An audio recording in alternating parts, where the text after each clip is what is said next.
President Trump won the night with a far better than average State of the Union address that boldly declared America will never be a socialist country. Poor Bernie Sanders sulking in the corner. Of course, the mainstream media couldn't tolerate that, so they unleashed a torrent of dishonest fact checks. We will fact check the fact checkers. Then a better than average Democrat response as well. We will discuss why, but ultimately it still fell flat. Huzzah, hooray, the Republic fights another day. I'm Michael Knowles, and this is The Michael Knowles Show.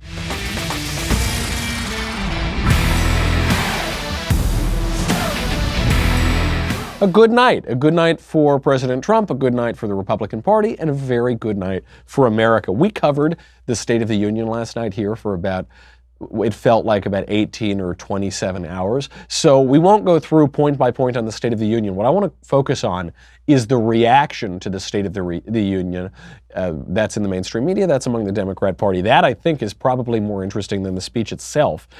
But first, we have got to make a little money, honey, and we can do it with 1-800-FLOWERS.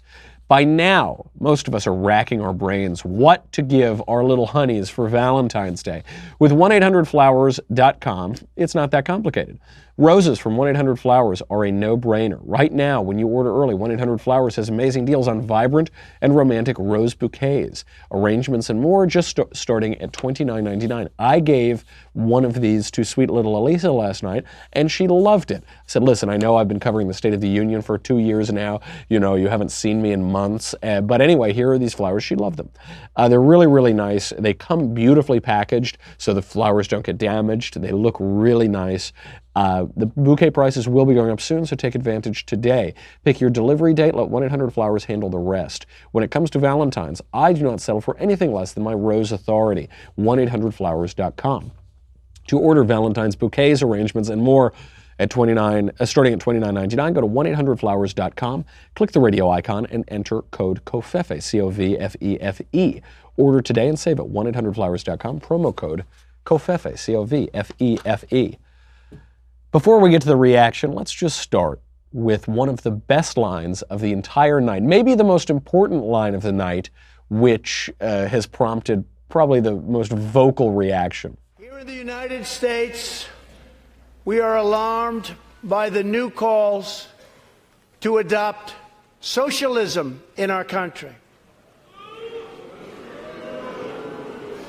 America was founded on liberty and independence, and not coercion, domination, and control. We are born free, and we will stay free.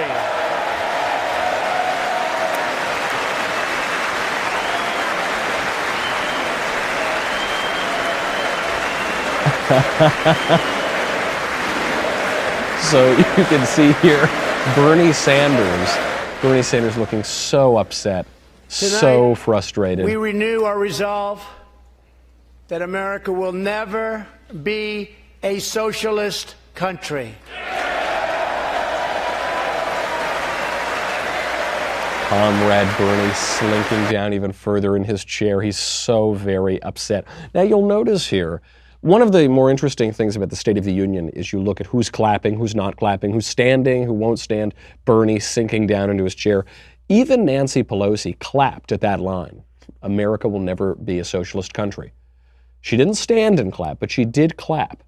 Now, obviously, Alexandria Ocasio-Cortez, Bernie Sanders, those Bolsheviks currently in our government, they would not clap or stand, but Nancy did. And this is important. This is a good sign.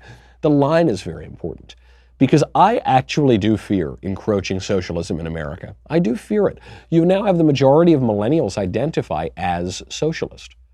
It's just creeping along, as it often does, and a little confidence goes a long way.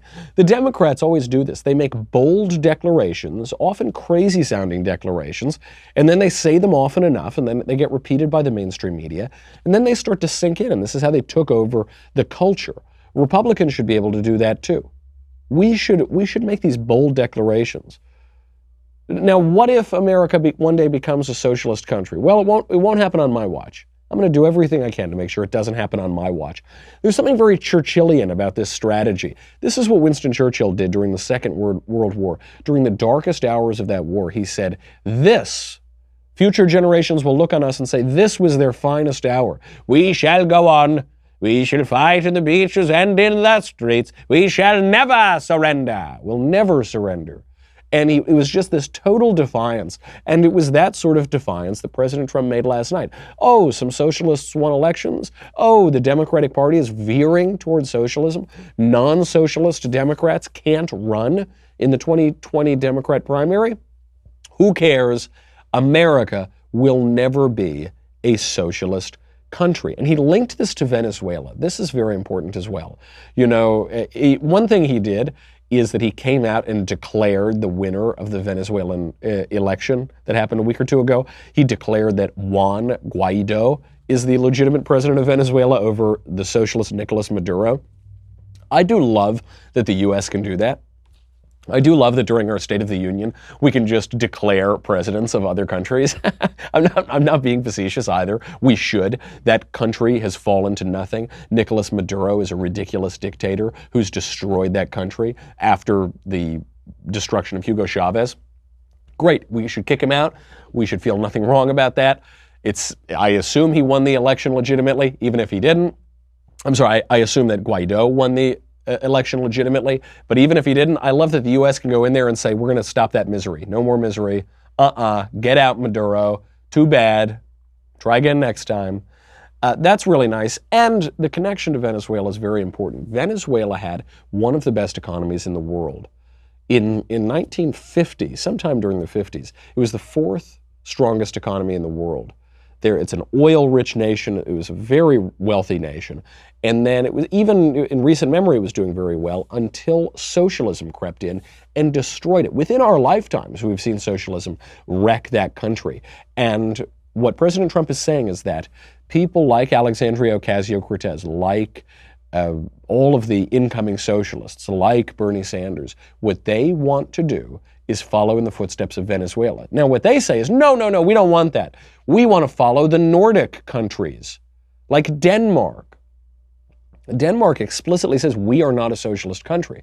Actually, all of those Scandinavian Nordic countries, they did experiment with socialism and it damaged their economy, and they have since undone a lot of those socialist reforms. They've reinstituted a lot of capitalist reforms, and their economies have boomed as a result of that. So it's totally disingenuous. A lot of those countries have freer economies than the United States. It's totally disingenuous when Alexandria Ocasio-Cortez or whoever says, no, we're just going to be like those nice white countries up north, because there is an underlying racial message here, which is, oh, no, not like those scary countries with mixed ethnic populations. No, just those places that are 100% ethnically homogenous. No, like that's the good socialism. It's not even socialism. And it's increasingly less like socialism. What they're proposing is Venezuela. Even this Medicare for All plan, this goes so far beyond what you see in the Nordic countries or what you see in the United Kingdom, where at least there still exists private health insurance very often. Whereas here, Kamala Harris, probably the leading Democrat presidential candidate, is saying we need to abolish private insurance. Abolish it totally. Government runs everything. Other Democrats coming and backing her up on that. The future that these people see looks like Venezuela. And President Trump pointed that out. I think it was a big win. The other reason America will never be a socialist country is because of the incompetent socialist politicians. Bernie Sanders never held a job in his entire life until he got himself elected and went on the public dole. He had his honeymoon in the Soviet Union, sang shirtless with Soviets, talk about colluding with the Russians. But even better than him, we learned last night that in 1986, Elizabeth Warren claimed Native American ancestry when she was filing with the Texas bar. Now, why is this important? This is important because she has previously said, oh, I didn't really do that. No, I didn't really claim ancestry. It was a mistake by Harvard. It was a bureaucratic error. I never used it to my professional advantage. No, it's just a silly misunderstanding. Now we have her signature right on the paper. She claimed in her own handwriting American Indian ancestry, not Harvard, not an administrator, but her. Look, we all know that she's done this. Very few conservatives ever believed her ridiculous line about not knowing or not being aware and never using it to her advantage. But last week, It has since been reported. Elizabeth Warren privately apologized to Cherokee Chief Bill John Baker. Privately, not publicly. Now, it later became public when this was reported. But she was sorry. She apologized for, quote, for furthering confusion about tribal citizenship, end quote, for not being more mindful about this decades ago. So the question is, why did Elizabeth Warren apologize last week? What has changed?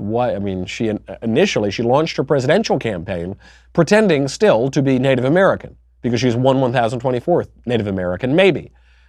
So what has changed? Well, we figured it out last night. The Washington Post reported that Liz Warren had filed with the Texas State Bar in 1986 as an American Indian. So that comes out last night. And yet a week ago, she apologizes privately. Why would that happen? It seems to me that the Washington Post tipped her off. What else could it be? When she then apologized, and this was reported by the Washington Post when this story came out, and what did she apologize for? Quote, for furthering confusion about tribal citizenship, quote, and for not being more mindful about this. She used the same language that she used on the private conversation with Baker last week. So the corruption of all of this gets even more fetid. It gets even more dank, which is that the Washington Post finds this out. They've been helping to cover for Liz Warren for a long time. They find out that she actually did commit this fraud, obviously intentionally. She did it for a very long time. She did it to further her career. So what do? They tip off Liz Warren, almost certainly. So then she can get ahead of the story, apologize to the Cherokee Nation. Then a few days later, the Washington Post reports it. Really corrupt. And the Washington Post is so transparent about all this. And this is the other reason why America will not become a socialist country, is because the media cheering it on are so transparent. Look, President Trump gave a very good speech last night. He gave probably a B+ speech, which for a State of the Union address is very, very good. The State of the Union addresses are awful. They're so boring. They're so largely pointless, although they can have some shining moments. And he did a very good job. So the media are furious. Because the Democrat, Stacey Abrams, we'll get to her in a minute, she also did a pretty good job, but it just fell flat by virtue of the reaction always falls flat, and she wasn't that great. Trump did a much better job. So the media were furious, and they instantly started issuing fact checks. But the fact checks are not fact checks. They are opinion columns. They're leftist opinion columns that dishonestly call themselves fact checks. We'll get to all of those in a second, but first, let's make a little money, honey, with indulgences. Valentine's Day is approaching. Now, I think it makes perfect sense, obviously, as the Catholic at the Daily Wire, I should sell indulgences. It's a very good product.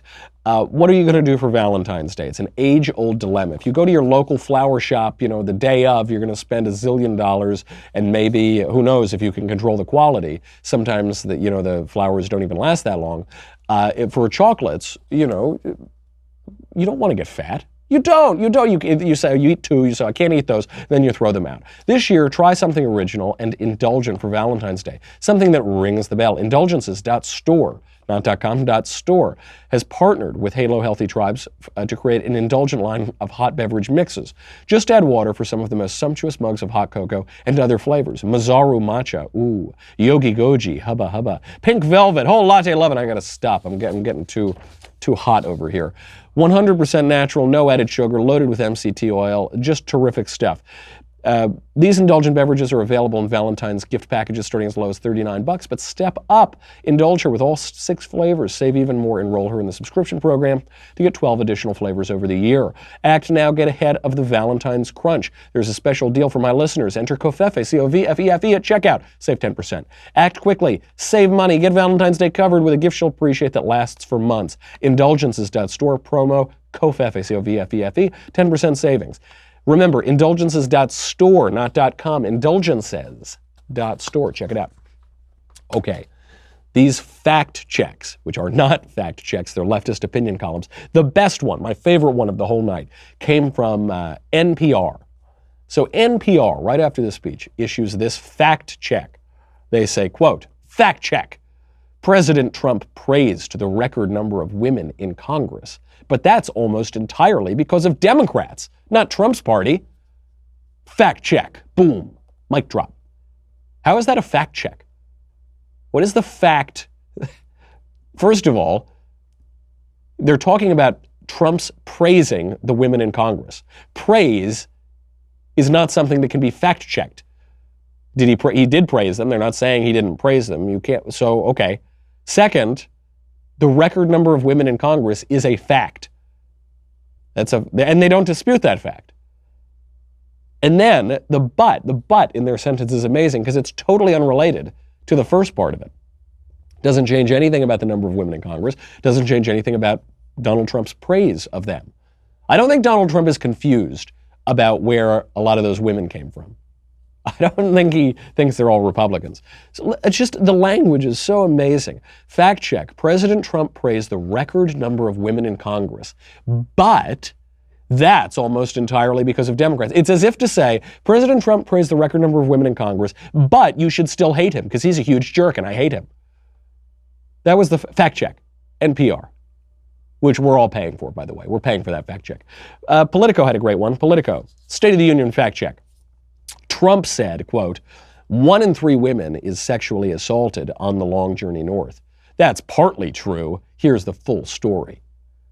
Okay, do you know why this? So President Trump said 1 in 3 women are raped or sexually assaulted on the journey across that border. Now, the reason that they say it's only partially true is because the real number, according to a Doctors Without Borders study, shows that it's only 31%. Oh, they got him now. President Trump, oh, that liar. President Trump said, that liar said that 33% of women are raped and sexually assaulted on the journey north. Really, it's only 31. Boom, fact check. Fact check, Donald. Fake news. Alternative facts. By the way, what's funny about this is they're citing this one Doctors Without Borders study. There are other studies that show that the number is much, much higher. Between 60 and 80% of women are raped and sexually assaulted. That's according to Amnesty International. That's according to a Fusion survey, both of which were reported in the Huffington Post, a left-wing outlet. So actually, President Trump probably could have used those numbers. It would have been just fine. But how disingenuous, how dishonest. He said it was 1 in 3. Liar. It was 31%. They're just trying to nip at anything that he says. And even if he doesn't lie, even if he doesn't say something that's even slightly untrue, they'll just pretend that it's untrue. If I say 1 in 3, first of all, just to use the phrase 1 in 3 is to say I'm not using a precise percentage right now. If let's say the number were 35%, he also probably would have said 1 in 3. It's just easier to say, it sounds better, it's better rhetoric. If that number had said 35%, I bet that President Trump would have said 1 in 3 women are raped or sexually assaulted crossing that border. But of course, then in that case, Politico would not have fact-checked it because it would have been even more in the favor of President Trump's argument. CBS, I think, possibly has the most egregious of the fact checks. Here is theirs. They say, President Trump claimed nearly 5 million people have been lifted off of food stamps. But then, what CBS points out is that as of last September, the number of people off of food stamps since the beginning of Trump's presidency was only 4.1 million. Now, of course, that was 5 months ago, and the number keeps increasing. But they say, actually, this is the best part, because they include this in their fact check. Quote, data for the fourth quarter of 2018 has not yet been published, and that number had already been trending downward before Mr. Trump took office. So, okay, so they're saying the number is trending downward, so the number of people off of food stamps is trending upward. You're saying 5 months ago it was 4.1 million. So now, who knows what that number is? It's probably significantly higher. You might say it's nearly 5 million. And then the kicker, they're doing the same fact check thing that NPR did. They're saying, and that number had already been trending downward before Mr. Trump. Oh, yeah, he didn't say that it wasn't. When did President Trump ever say that the number wasn't trending downward or that it was trending upward? When, I never heard him say. They're just, yeah, okay, well, President Trump's right, and millions and millions of people are off of food stamps, but I hate him, and he's a big meanie, and I hate him. So here is the wildest one. This was in the CBS did a whole long list of these. This is the wildest part of the fact check. Donald Trump, during the State of the Union, talked about that awful New York abortion law, red infanticide law, the law that allows you to kill a baby as it is being born. 1 second before birth, you can kill it. Not as bad as Virginia, where apparently you can kill the baby 6 hours after it's been born, at least. But he mentions this, and the CBS Fact Check tells you everything you need to know. Lawmakers in New York cheered with delight upon the passage of legislation that would allow a baby to be ripped from the mother's womb moments from birth. These are living, feeling, beautiful babies who will never get the chance to share their love and their dreams with the world. By the way, if you're watching that clip, could Chuck Schumer possibly look more maniacal if he tried? I think when people read the Bible and they're creating images in their mind for what Moloch looks like, Moloch almost looks like Chuck Schumer. It's very hard to visualize, it's hard to create in our mind's eye something as sinister looking as Chuck Schumer there, but look, they're crouching. Yes, he's got his fingers on his, he's like Ugolino, he's just waiting to eat his children. Really, really creepy. Someone should give him a little media training. It's amazing for a man who's lived on television for the last 40 years. He really doesn't know how to look great on, between this and the American Gothic meme that he helped to create a few months ago, he really not looking great. But what did the fact check say? Here's the fact check. Now, with all of the other fact checks, it says fact check, true or false, or it says partially true or partially, whatever. This one, it doesn't say true and it doesn't say false. It says this: facts. New York's Reproductive Health Act guarantees a woman's right to abortion through 24 weeks of pregnancy. After that, an abortion is only allowed if a doctor decides the fetus is not viable or to protect the patient's life or health. Now, of course, what this really means, and they made it very clear in the New York law, is that if a patient's mental health will be affected by having the baby, you can kill it at any point. But that's a total cop-out. I say, yeah, I'll be really sad if I have a kid. Kill it. Then you can just kill it immediately. Or the doctor says it's non-viable. What that means is if the baby has some deformity, if it's not born like the perfect little designer baby that its perverted parents want, or that the perverted doctor want, then they can kill it at any given moment. The way we know this is true is that the New York abortion law changed the New York Penal Code such that before, if you killed a woman who was 24 weeks pregnant or later, you would be charged with double homicide because you killed the woman and you killed the baby. Now, they took that out of the New York penal law. If you kill a pregnant woman who is giving birth, you're only charged with killing one person. That's how so we know that they're trying their best to twist it. They know they can't quite. So they don't even say true or false. They just issue an endorsement of the New York law. They just say, well, here's the best argument we can give for the New York law. Totally transparent. There are even subtler claims, and we have to get to Stacey Abrams' response. But first, let's make a little money, honey, with Ring. Ring's mission is to make neighborhoods safer. You might already know about their smart video doorbells and cameras that protect millions of people everywhere. Ring helps you stay connected to your home anywhere in the world. You know, we need to make sure that we have border security at our homes. We need to make sure, because walls work and there are other highly technologically advanced ways of securing your home. We should use all of them. Ring is the best, most technologically advanced way to do it. If there's a package delivery, there's a surprise visitor, you will get an alert. You'll be able to see, hear, and speak to them all from your phone, thanks to the HD video and two-way audio features on Ring devices. You could be in your bedroom, you could be on a beach in Boca, you could be at work, it doesn't matter. I love Ring. Ring makes me feel safer. I love having it myself. I like it so much, actually, that I've given it to friends of mine. When a friend of mine buys a new home, I give them Ring. One, because it's super cool and hip and like all the cool young guys have them, but it also really, really works. And so if I can give them a relatively inexpensive gift to help protect them, it gives me a little peace of mind, it gives them peace of mind.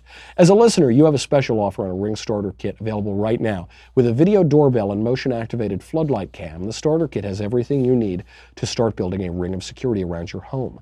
Just go to ring.com/Knowles, Knowles, ring.com/Knowles. So there are even subtler claims that they make in these fact checks. Here is one. The claim that President Trump made. This is from President Trump's State of the Union. It says, unemployment has reached the lowest rate in half a century. Okay, true. They're saying, fact check, this is inaccurate now, but it was true at one point. The unemployment rate dropped to 3.7% in September, the lowest rate since December 1969. But apparently since then, it has ticked up a couple tenths of a percentage point. And so they're saying, yeah, this isn't true now. But that fact check actually is false. That is a lie. President Trump said, quote, unemployment has reached the lowest rate in half a century. That remains true today. Now, obviously, the unemployment rate is going to fluctuate. It's going to tick up a little bit. It's going to tick down a little bit. It's not going to stay exactly the same at all times. What he is saying is that the unemployment rate has reached the lowest point in half of a century during my tenure. And not just during my tenure, in the last year, which is what I am reporting to you, Congress. It's what I am reporting to you, the American people. Within the last year, in this update, unemployment has reached the lowest rate in half a century. That is 100% true. It's not inaccurate now. It's not partially true. It's not whatever the Democrats at the mainstream media want to pretend that it is, just to take away the achievements of this presidency. It is just true. The fact checkers are not true. They're liars. Either they're extraordinarily stupid, either they don't understand how language works at all. You know, journalists, people who likely majored in English or literature or journalism, either they have no idea how the English language works or they're liars. Which one do you think? It's obviously liars. We have to get to the Democrat response.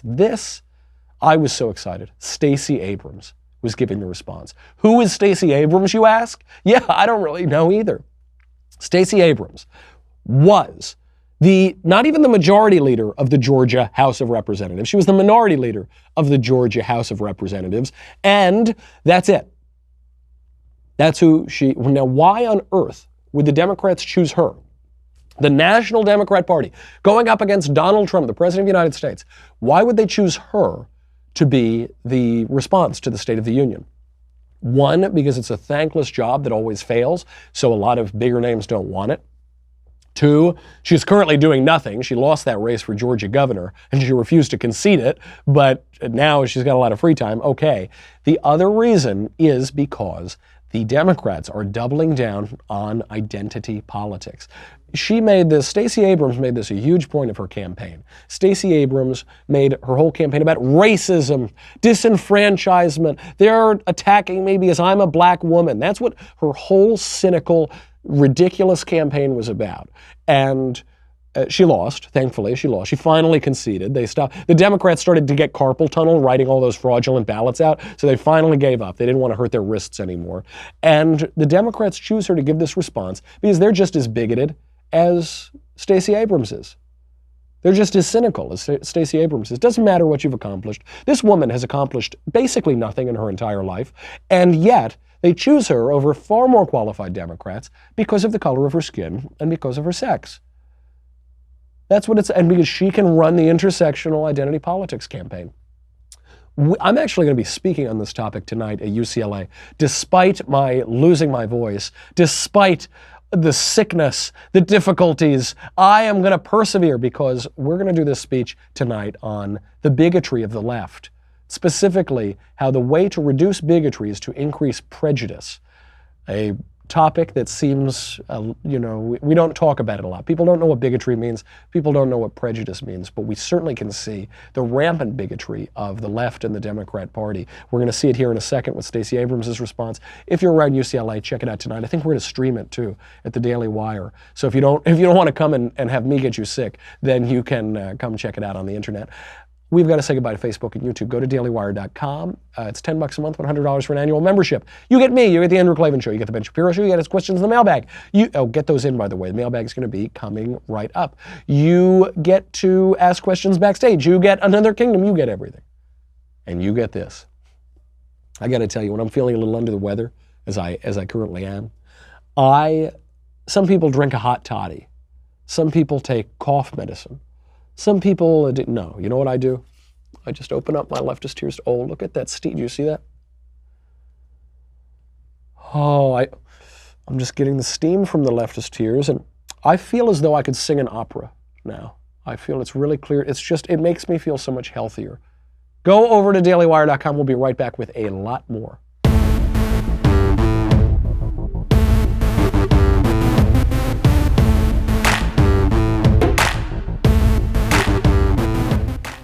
all those leftist tears have fogged up my glasses.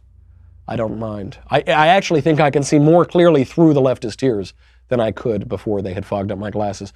We've got to get to this State of the Union response. It was pretty ridiculous. Stacey Abrams starts out, I will make this point. Relative to all the other State of the Union responses, this was pretty good. She actually did a relatively good job. I'm damning with faint praise because they're all just horrific. But generally speaking, I think they learned their lesson from last year when that guy Kennedy, the young red-haired Kennedy, when he did it, it was like in a junkyard, basically. He had a broken down car behind him. It was really pathetic. So, obviously Marco had Watergate, where he reached for his water, and that people made fun of him for that. Bobby Jindal's wasn't great. I mean, they just don't go very well. They've learned some lessons, which we can identify in a second, but the content of the speech was absurd. I mean, it was we'll do an actual fact check here, because a lot of it was demonstrably false and self-contradictory, and you just got the impression that Stacey Abrams is not ready for prime time. She started out, for her first 2 sentences, strong. She started with this heartwarming story about how her father was walking alone in the rain, and he saw a homeless man, and he gave him his jacket in the rain. And what a heartwarming story she tells. When we asked why he'd given away his only jacket, my dad turned to us and said, "I knew when I left that man he'd still be alone, but I could give him my coat because I knew you were coming for me." Our power and strength as Americans lives in our hard work and our belief in more. My family understood firsthand that while success is not guaranteed, we live in a nation where opportunity is possible. But we do not succeed alone. In these United States, when times are tough, we can persevere because our friends and neighbors will come for us. Our first responders will come for us. So what she's saying is blah, blah, happy, happy, platitude, platitude. Now, whether you believe the story about her father or not, who cares? Politicians tell these ridiculous stories all the time. My mother washed more floors for less money than your mother did. I met Johnny in the middle of Iowa, and Johnny, he just lost his job and his whole family, and they all left him, and he got really sick. But Johnny had $3 left in his bank account, and he gave it to me for my campaign because he believes in us. So they tell these stupid stories, whatever. The trouble with this story is that she contradicts herself because she's not ready for prime time. So if you hear, she says, my father knew that when I left that man, he would still be alone. But when I walked on, you would come and get me. But then she goes on to say, in America, we're never alone. No one's ever alone. So which is it? Is the guy alone or is he not alone? This seems like a minor point. It actually matters to the larger argument that she's making because she's inadvertently contradicting her own point. In America, there are 3 options. In America, are we alone and therefore we need bigger government to come in because of how alone we are? We need Big Daddy government to come give us the jacket? Or in America, are we not alone because we have friends and family and private charity and civic organizations to come and help us out? Or in America, are we not alone because we already have the big government? Stacey Abrams is a big government gal. She wants big government all day long, the white knight of the government to come in and just take money from people and give it to favored groups and other people. That's what she wants. So I don't think she's making the argument that because in America we have private charity and friends and family and a rich civic culture, therefore we don't need big government. I think that choice is out. So now we have 2 options. Are we alone and therefore we need bigger government? Or are we not alone because we already have big government?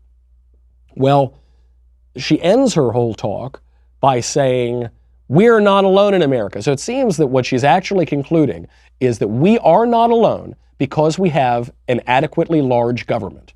Okay, good. It's big enough. Okay, go away. Fine. Bye-bye. See you. There's no problem. We're not alone. The reason that we're not alone is we already have the big government, so we don't need a bigger government. Or she's saying we are alone. And I think the point she really wants to make is that we are alone. Everything's terrible. America's a terrible, awful place.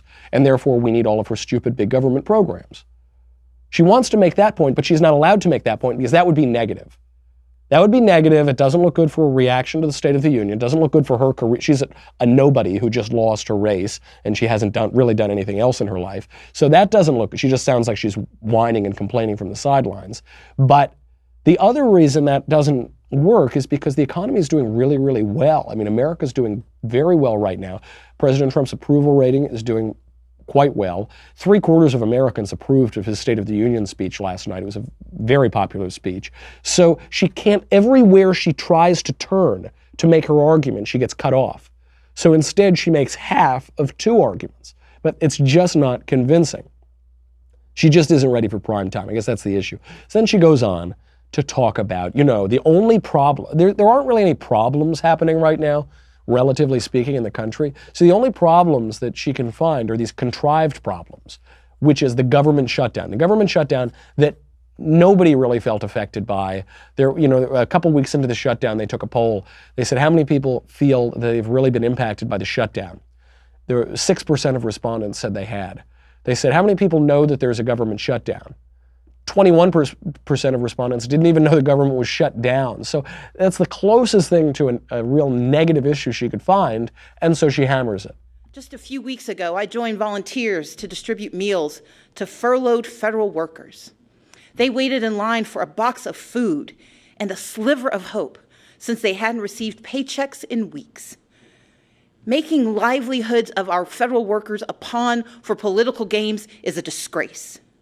The shutdown was a stunt, engineered by the President of the United States, one that defied every tenet of fairness and abandoned not just our people, but our values. The government shutdown with furloughed workers abandoned not just our people, but our value. You would think, from what this woman is saying, that the shutdown that just happened was the first time ever that the federal government shut down. Maybe she thinks that. I don't know what she thinks. I don't think she thinks a whole lot. In reality, we have had in our history 10 government shutdowns with furloughed workers. We've had them under both parties. We've had them under presidents of both parties, Clinton, Trump, whatever. We've had them all around. The reason that you can go a long stretch without a government shutdown is because one party basically dominates, or one ideology dominates. Certainly before the conservative movement started in the 1950s and 60s, you basically had the liberal consensus. You had everybody basically agreed the same thing. There was there were radicals at both sides, but everyone agreed on this kind of squishy leftism. And that changed when conservatives started to assert themselves in the culture and in politics. But a lot of people have shut down the government. That doesn't abandon our values. If that's the case, we've been abandoning our values for decades and decades and decades. Then she makes a real rhetorical misstep. Our most urgent work is to realize Americans' dreams of today and tomorrow, to carve a path to independence and prosperity that can last a lifetime. Children deserve an excellent education from cradle to career. Bad week to talk about Cradles, Stacey. Bad. If you're a Democrat, this is not a great week to talk about Cradles, because the governor of Virginia, your party, just said that we should be able to kill babies in cradles. After talking to the doctor and the mother, then you should be able to kill them. In New York, that baby's already halfway out, you've got the cradle already, and you're allowed to kill it now in New York. And the government's cheered with delight, to quote, the Democrats cheered with delight, to quote President Trump. Not a great week to do that. It's almost a cheap shot, but it's just to show you it's just a little weak. But she goes on to make the point that she was trying to make, which unfortunately contradicts the entire argument of her own party. We owe them safe schools and the highest standards, regardless of zip code. Yet this White House responds timidly, while first graders practice active shooter drills, and the price of higher education grows ever steeper. So what she is talking about now is basically a cynical lie. She's talking about school choice and how we need school choice. We need to stop children from being prisoner to their zip codes and allow them to go to better schools if they can get into those schools. The Democrat Party is explicitly fighting all Republican efforts for school choice, to allow kids to go to better schools. In New York, Mayor Bill de Blasio, leftist Democrat, is doing his best to get rid of charter schools. He is doing his best to lock those kids, largely racial minority kids, largely poor, into their terrible zip codes so that they can never get an education. That's what it is. This is a cynical lie. The reason they're doing it is because they're held hostage to the teacher union who pays them a lot of money. But for her to go out there and say it's so bizarre. I can't think of an analogy. She is saying what we need to do is the policy that we've been fighting Republicans on for years. The policy that Republicans want to do that we won't let them do. Ridiculous. Then she just starts describing things that she goes from false advertising over her own party's positions to just describing things that are not true. The Republican tax bill rigged the system against working people. Rather than bringing back jobs, plants are closing, layoffs are looming, and wages struggle to keep pace with the actual cost of living. We owe more to the millions of everyday folks who keep our economy running. What are you talking about? The economy has been booming for over 2 years. We have record low unemployment. We have record low black unemployment. We have record low Hispanic unemployment. The economy basically could not be doing better. So she said, oh gosh, okay, well, that line didn't work. Let's talk about the caged children. We know bipartisanship could craft a 21st century immigration plan, but this administration chooses to cage children and tear families apart. Caged children. There was a photo that went viral of caged children. People blamed Donald Trump for it. The photo was from the Obama administration. Donald Trump isn't choosing to cage children. Why are we caging children? Which really they mean separating illegal alien kids from the adults that are with them. Who knows if it's their parents? Often it's coyotes and human traffickers. Well, the reason that we're doing that is because of an agreement, the Flores Agreement from 1997, from the Clinton administration, which said that we can't throw these little kids in jail. The parents have to go to criminal holding, but the kids don't have to go to jail. So we're going to separate them and put the kids in a nicer place. So who do we have to thank for that? Bill Clinton and Barack Obama. And then she makes her selfish argument. She wants to make this selfish argument about voter suppression because she insists that the election was stolen from her in Georgia. It was stolen because the Democrats got carpal tunnel writing all those fraudulent ballots, so they couldn't ultimately give her the office. She talks about voter suppression. Unfortunately, again, she makes the opposite point. Let's be clear. Voter suppression is real. From making it harder to register and stay on the rolls, to moving and closing polling places, to rejecting lawful ballots, we can no longer ignore these threats to democracy. While I acknowledge the results of the 2018 election here in Georgia, I did not, and we cannot, accept efforts to undermine our right to vote. Oh, I agree, Stacey. I agree. Voter fraud is real. That's what you said, right? Voter fraud? Voter fraud is real. We know this. There was a big survey that just came out in Texas. A big study showed rampant voter fraud. Non-citizens registered to vote to the tune of, 59,000, I think, had voted. Cases of voter fraud. Illegal votes cancel out legitimate votes. If you allow someone to vote illegally, then it is exactly the same as taking away someone's right to vote. There is no difference. Their vote will not count. Best way to secure the vote, Stacey, I'm with you. We got to secure the vote. Voter ID. That's the best way to do it, because then those tens and tens of thousands of people won't be voting in Texas who shouldn't be voting.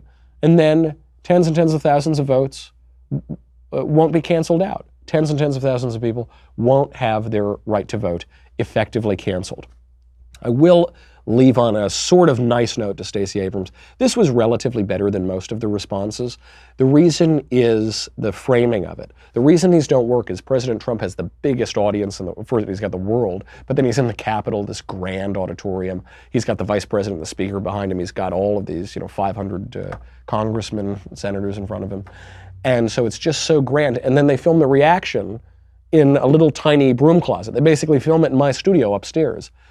What Stacey Abrams did is she put it's kind of weird. It's all of these people behind her, and they were all a little blurry. You couldn't make out faces really, all different colors and men and women, and they were enough in the back that I assumed it was probably a green screen or something.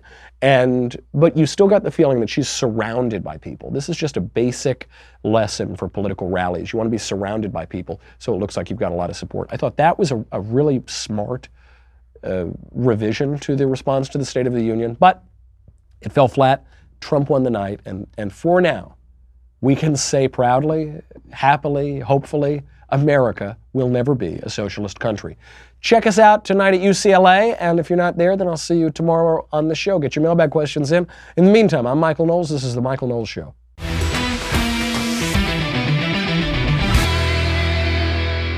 The Michael Knowles Show is produced by Robert Sterling. Executive producer, Jeremy Boring. Senior producer, Jonathan Hay. Our supervising producer is Mathis Glover. And our technical producer is Austin Stevens. Edited by Danny D'Amico. Audio is mixed by Dylan Case. Hair and makeup is by Jesua Olvera. Production assistant, Nick Sheehan. The Michael Knowles Show is a Daily Wire production. Copyright Daily Wire 2019.